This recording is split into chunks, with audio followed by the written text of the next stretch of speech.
Halo, Assalamualaikum warahmatullahi wabarakatuh. How are you guys?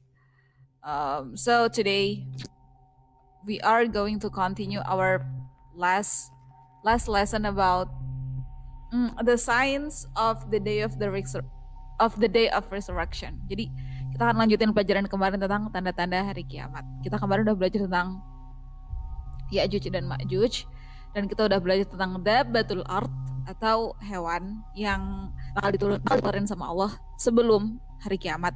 Dan sekarang kita akan belajar tentang Dajjal. Who is Dajjal? Oke, so in Islam kita punya dua Al-Masih. Yang pertama Al-Masih Isa ibnu Maryam, aku taruh di sebelah kanan. Jadi dalam suatu hadis, I'm gonna show you the hadis. Jadi suatu hari Rasulullah itu bermimpi. Bainama ana naim ra'aituni atufu bil Ka'bah. Suatu hari Rasulullah SAW itu lagi tidur, beliau bermimpi bahwa beliau itu tawaf di Ka'bah. Fa idza rajulun Adam sabata sya'ra baina rijalaini yantufu ra'sahuma. Faqultu man hadha? Qalu ibnu Maryam. Terus di sini beliau ketemu sama seorang laki-laki yang rambutnya itu lurus, agak panjang, mungkin kayak sebahu. Kalau kalian pernah lihat fotonya Yesus Kristus yang suka ada di lukisan-lukisan orang Kristen gitu, nah bayangin aja mirip kayak gitu, rambutnya sepanjang itu. Dan ini makanya aku cari ilustrasinya yang agak panjang rambutnya, terus rambutnya itu lurus, terus agak klimis gitu loh, jadi kayak habis pakai pomade, jadinya agak basah gitu.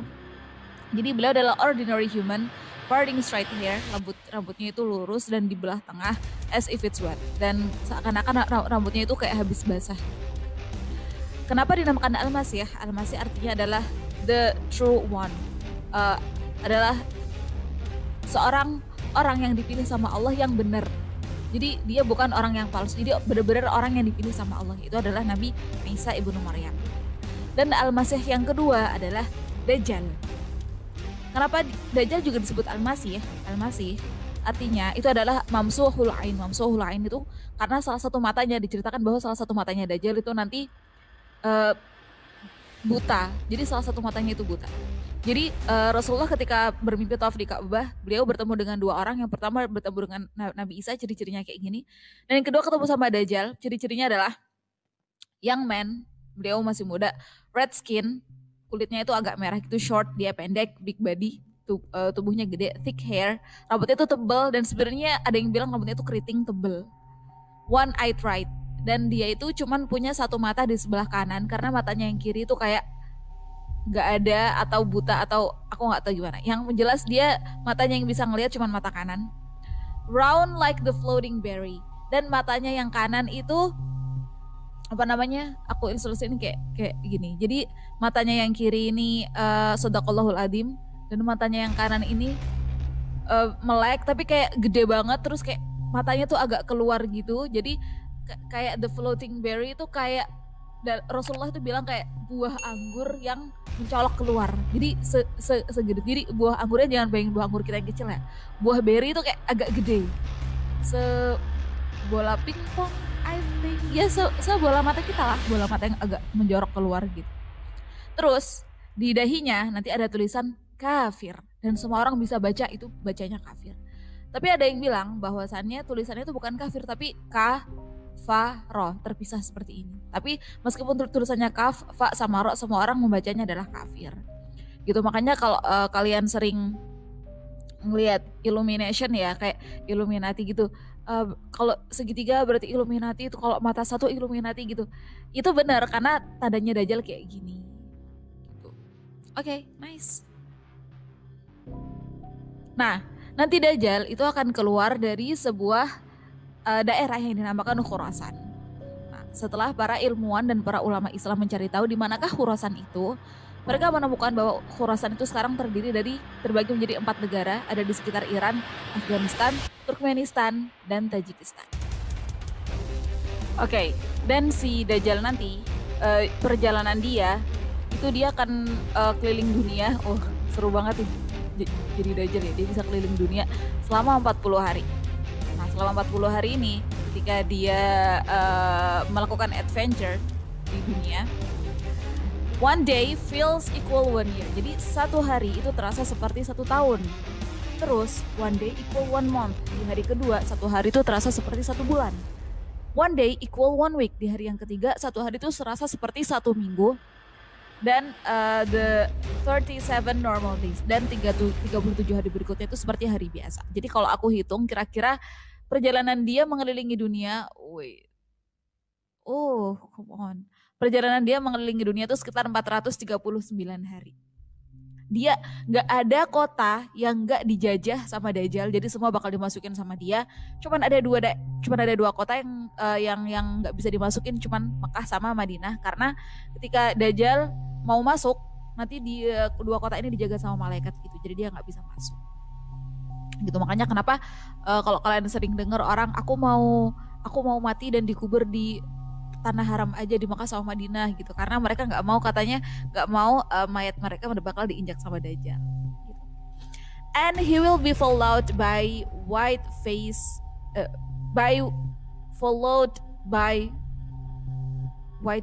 like burnished shield. Jadi ini harusnya white. Jadi si Dajjal nanti dia bakal diikutin sama orang-orang yang mukanya itu kayak, kalau dalam hadisnya itu kayak al-majan al-mutariqah.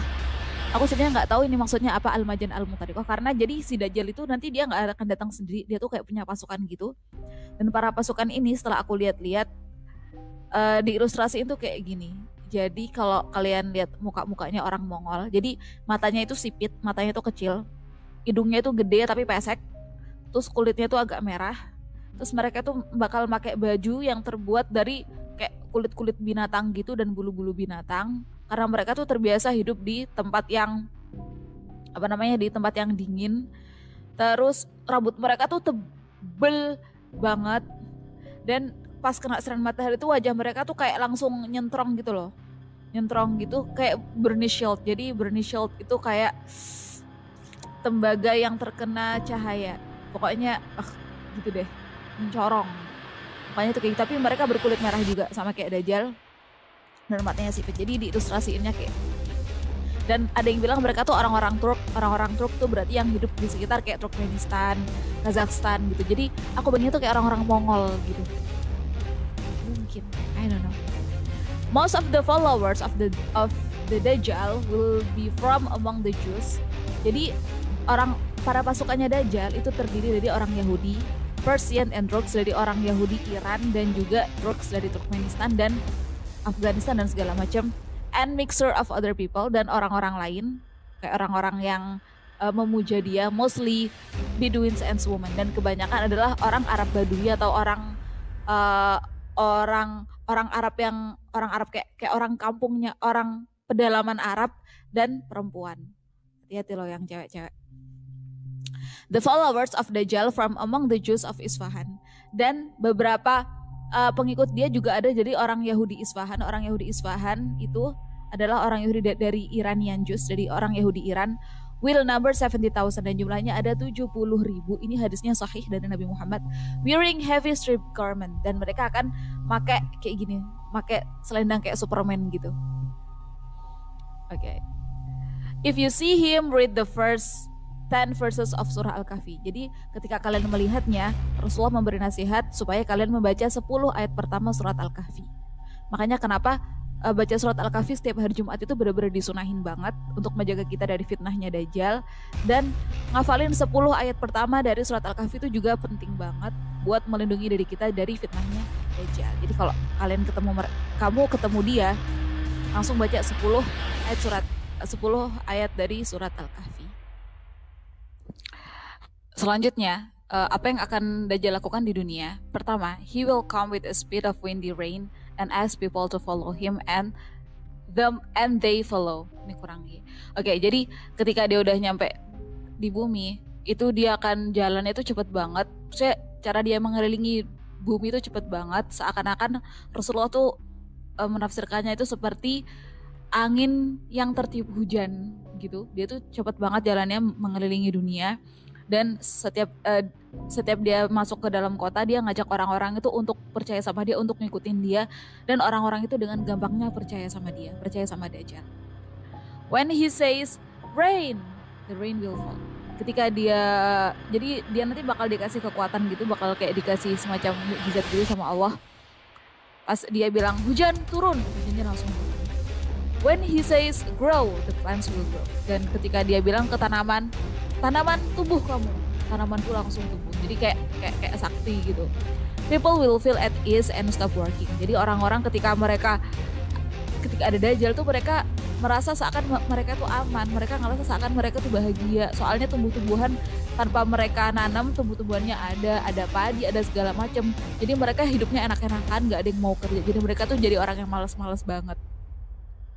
Akhirnya sampai ketika mereka jadi orang yang malas-malas banget, sampai akhirnya ketika kan Dajjal harus pergi ke kota-kota lain kan. Pas ketika Dajjal udah pergi tuh, mereka tuh ngerasa kayak, ya udah nggak ada Dajjal, kita nggak punya pasokan bahan makanan lagi, dan tanah-tanah mereka itu udah jadi kering gitu. Jadi setiap tanah yang habis dipijak sama Dajjal, pas ketika dia pergi dari daerah itu jadi kayak langsung kering tandus gitu. Akhirnya mereka nggak punya apapun, mereka nanam apapun tuh nggak ada yang bisa tumbuh. Akhirnya mereka tuh nggak punya bahan pasokan makanan. Akhirnya mau nggak mau mereka harus ngikutin Dajjal kemanapun Dajjal pergi. Jadi mereka kayak ngikut di belakangnya gitu. He passed by the ruins and says, reveal your treasure, and it will. Terus ketika dia tuh ngelewatin kayak reruntuhan bangunan gitu, dia akan bilang, wahai bangunan, wahai tanah, keluarkan harta yang terpendam di bawahmu gitu. Dan beneran langsung dari reruntuhan bangunan itu bakal langsung kayak ada emas dan uang dan kayak gitu. Akhirnya tuh mereka jual dan mereka beliin bahan makanan. Terus yang terakhir, he will call a young man and cut him into two pieces. Dan pas ketika dia di depan jutaan atau miliaran, nggak tahu, jutaan pendukung dia tuh bakal di depan mereka semua dia bakal manggil satu cowok, disuruh maju.